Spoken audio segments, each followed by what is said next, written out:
G'day guys, and welcome to the first review of the year with the Cats. So last night, as at the time of making this video, the Giants played the Cats at Giants Stadium, and as we can see, the final scores there: Giants 105, Cats 73, Giants by 32 points.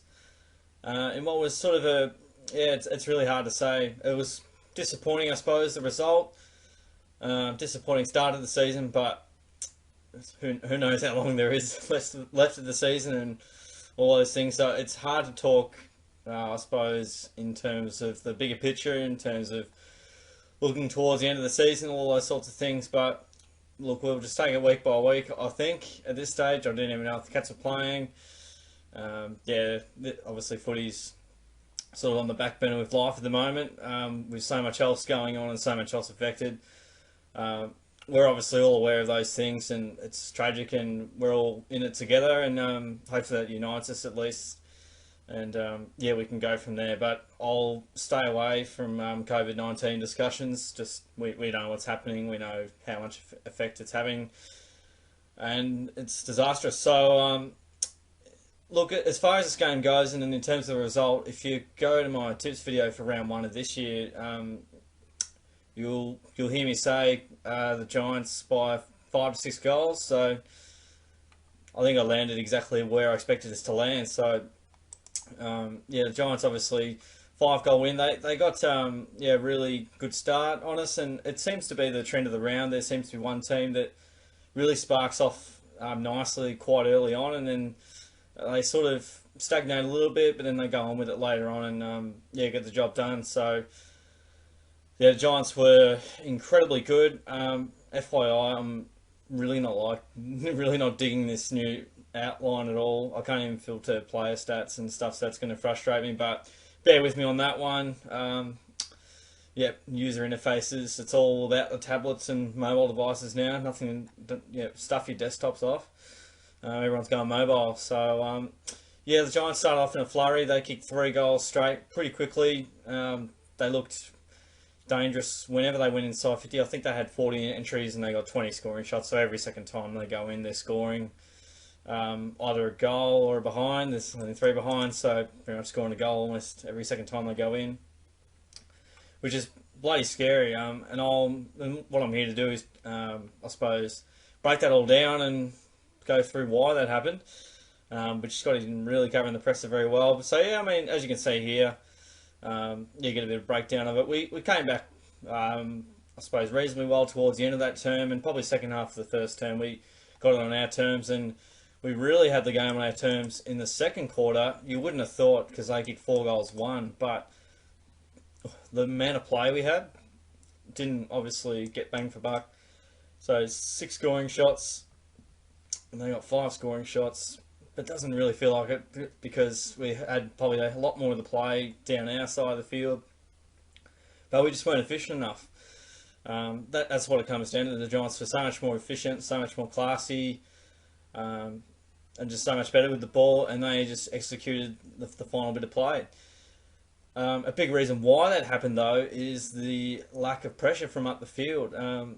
So the Cats forwards, they applied a little bit of pressure, but not much, and then the midfield, I couldn't imagine how many times GWS went from end to end and then kick a goal because we didn't lay a tackle or a hand on anyone. So if Geelong played like this against the Gold Coast Suns, Gold Coast probably beat the Cats, because if you allow access like that, then it's very hard for your defenders to position themselves in the right spot and all these sorts of things. That creates one-on-ones, and then players have time and space and they can kick to the right spots, and they had a lot of goals, within 30 metres, and when you take crowds out of it too, and it definitely was a thing, having no crowds this round, and for many preceding rounds coming up, for as long as it goes for, the players have just had no real pressure on them at all. It's like they've been kicking goals at training, and they've been kicking extremely accurate. Richmond 5 straight to start us off. The Giants, I think they kicked 8 straight, and then they kicked it behind. I think Kelly kicked it, so you wouldn't have thought the same with us, though. But see, the Giants applied pressure, which allows these things to happen. The Cats did not apply pressure, and you can see what happens. So it's not always that way, but obviously it's a massive determinant. So look, we were solid. We didn't have an amazing third term. I thought we were okay at times, but then the Giants got back on top. My major worry was we had all the play here, but Radigalia dropped a bloody soda at centre half forward. I haven't even seen it yet. I just heard about it. At the time, and then they go down the other and kick a goal with 4 seconds to go. I'm thinking we should be in front here, and I thought if we're playing well and the Giants are in front, what's it going to be like when the Giants get on top of us? As you can see, the final score when they did get on top of us, and the wall broke down. Yeah, you can see what happens. We kicked 3 in a row, sort of early in the last, so it's got a little bit of a fight there. But then we just sort of went away after the Giants just got a few more clearances. So I mean, around the ball we're okay. Again, it's just these fumbles and not applying any pressure to the opposition. That was the biggest part. That was the most disappointing part, that there wasn't an appetite and hunger to tackle and hunt for the ball. I mean, I remember that game against the Dogs at home when we laid stuff all tackles the week before against the Bombers, and then we laid 130 tackles against the Dogs. Like, it's a mindset thing, and if you don't go into the game with that mindset, you're gonna be in a lot of trouble. I mean, you saw what the Giants did. Whenever the Cats had the ball, they were all over us. Whenever the Giants had the ball, though, they were able to stream out of the back line. They were able to walk it out every time. They were able to walk it through the midfield, and inside 50 it was a piece of cake because there's no pressure up the field and the defenders panic and all sorts of things like that. And then when you get shots within 30 metres with no crowd behind you, and it's no coincidence they kick so accurately. There's no pressure. The Cats had pressure on them all night. They barely had a look. So you get what you deserve, and we just didn't execute. Kicking a goal very well. I feel like we have the last few years. Had some real anomalies where we kicked it extremely accurately, and that's made things look a little bit better than perhaps what it was. But on this occasion, we had our chances and whatnot, and it didn't make them pay ultimately. So I feel like we'll go into the team stats here, and as you can see here, most of the stats we probably win. We've got more of the footy, more kicks, obviously more handballs. We've got more inside 50s, only just. I'm a bit shocked by that we had more disposal efficiency. Yeah, that doesn't quite add up really, but they got a couple more free kicks. Woo-woo. Clearances, they were probably a bit better around the ball as the game went on. Centre clearances. Yeah, so won the contested possession account as well, and won the uncontested possession, but I think it's all dependent on how you direct the ball, and I think we just mucked around with it a little bit, and the Giants just went bang, bang, bang every time. I'm a bit shocked by the turnovers, really. I felt like we gave away more.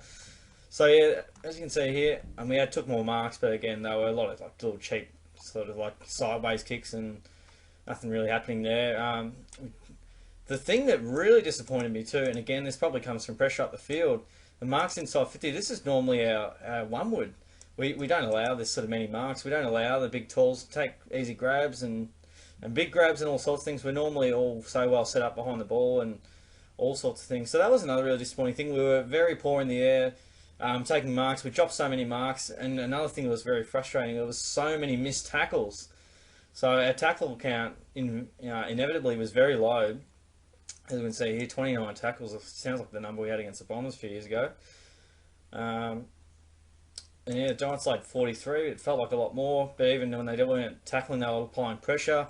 We just wouldn't come to the party on that front. And we need to take marks to control the ball, and we weren't taking marks.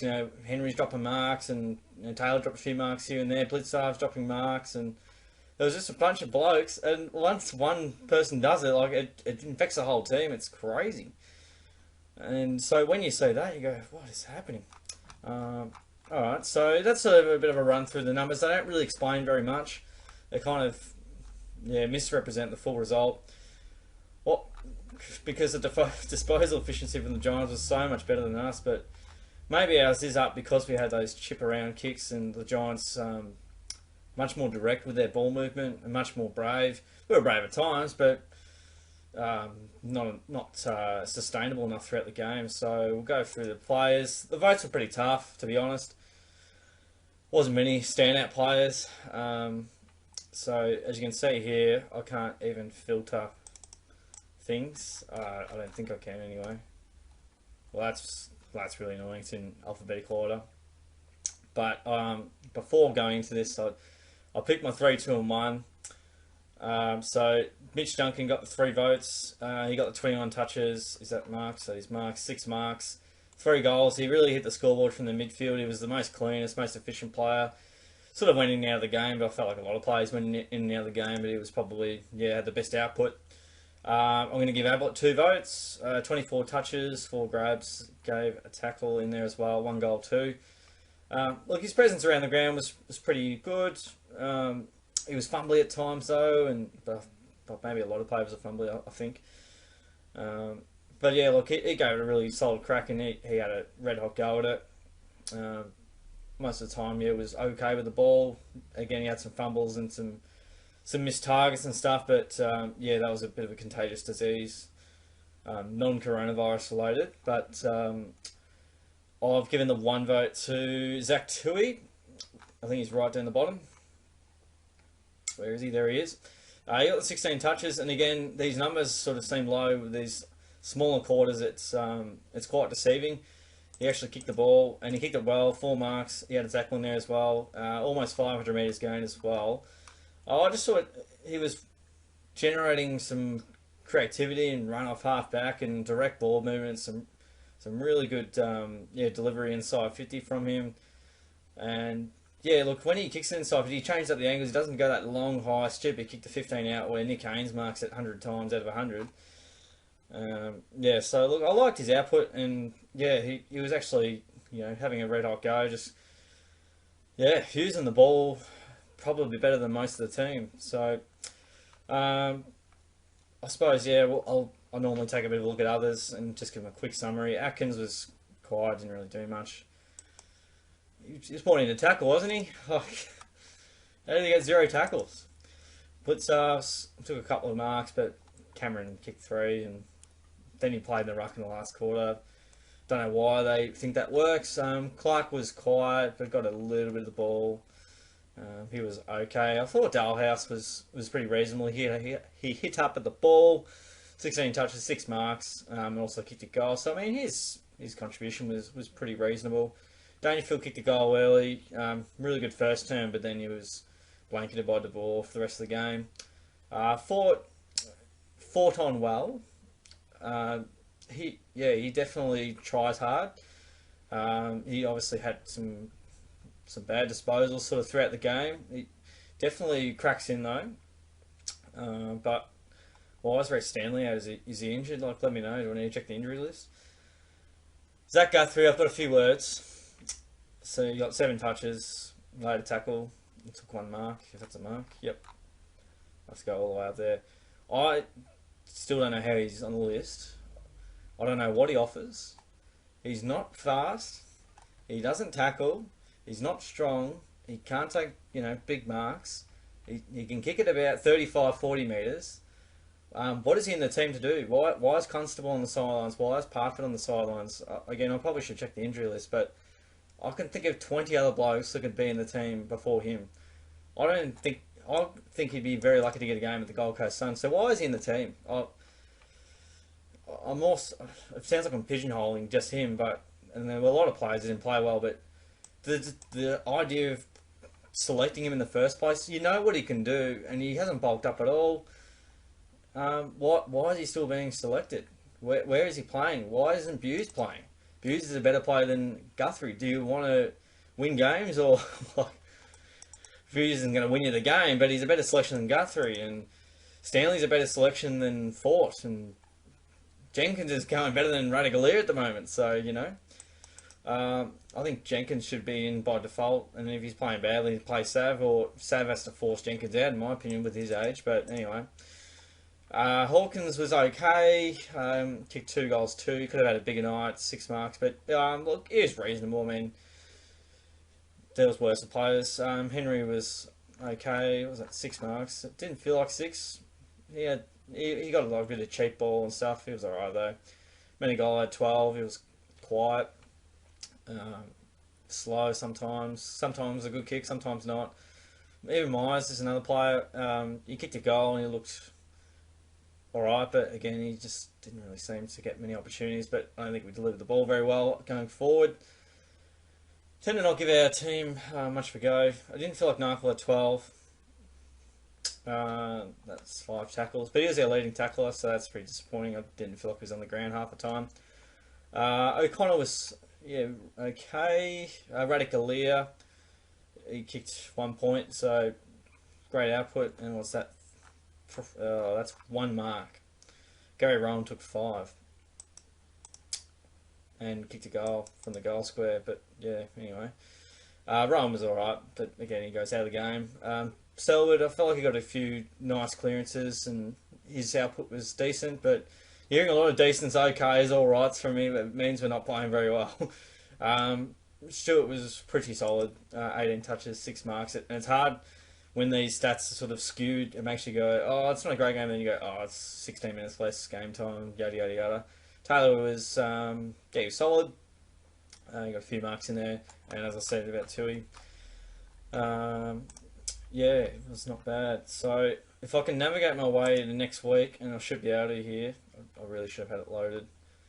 I feel like we play the Gold Coast Suns in round 2. I haven't missed any other segments. Yeah, I think I've given my chopping block with Fort and Guthrie. We got the Suns at GMHPA, assuming that goes ahead. Round 2, I would imagine a 7 to 8 goal win, but I don't know, to be honest. We haven't been playing very good footy.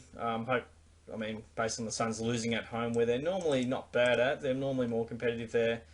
I expect down the highway we'll need to respond. Without being too harsh on Geelong, I don't think any team beats GWS last night, but it's just disappointing, those fumbles and losing sort of in similar ways, and yeah, there's just not much structure, and sometimes we lose our identity. It was good late in the game where we took the game on a bit, and lowered the eyes actually. Like, so often it's just banging long and high, and hope Hawkins is going to take a big mark. Like, it's such a low percentage kick, and it's the worst kick in the AFL, to be honest. So you got to be much more creative moving the ball forward. You got to give your forwards a chance, and the Crummers need to do their job as well. They need to be getting to the ball. So it's half work rate from the forward line, half delivery from the midfield.